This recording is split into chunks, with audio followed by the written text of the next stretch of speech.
Rock and roll historians chart the history of their music back to 1955, getting misty-eyed talking about 35 years of hits. Religious music has been around for 2,000 years. And in this country, gospel music began spreading the good work of God primarily through black spirituals. However, Elvis Presley helped it cross over to a broader white audience, and now gospel music covers everything from Dolly Parton to heavy metal. Today, there is a new sound and a new look to Christian music.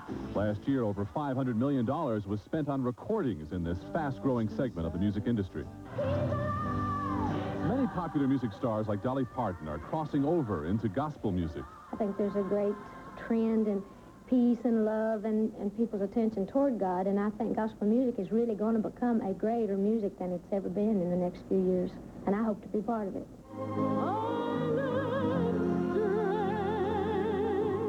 But not all stars have found it easy breaking into Christian music. Shirley Jones was put through a 5-hour interview and intensive scrutiny before a Christian record company signed her to do an album. Do I believe in God? Yes. Do I believe that Jesus is the Son of God? Yes. And those are the kinds of questions. But it even went further, you know, you're married to a Jew. At the end of the afternoon, I was very perturbed and very worn out by it.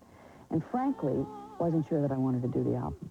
George King is the president of Jones record label and feels the need for artists to practice what they preach. It means that our artists really can't be anybody that stands up and says, I believe in drugs.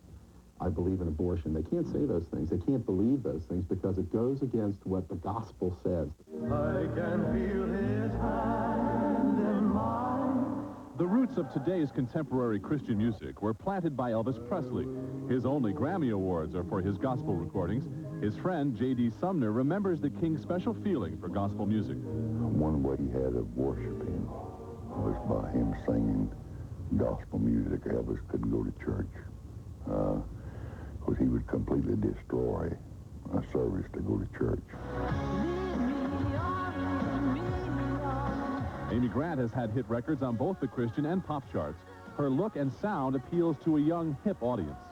Just being young and raw made me more honest, and also the way that I sing, I just don't think it's ever been intimidating for anybody. I mean, if I can sing it, anybody can sing it.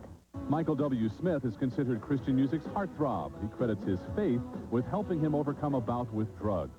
We've all fallen, you know. I went through the whole drug phase and rebelled for 3 years, you know, so, which I feel like has given me an edge to really try to talk to these kids. You know, they're all struggling with, you know, getting high and doing all this sort of thing. I've been there. I know what it's like.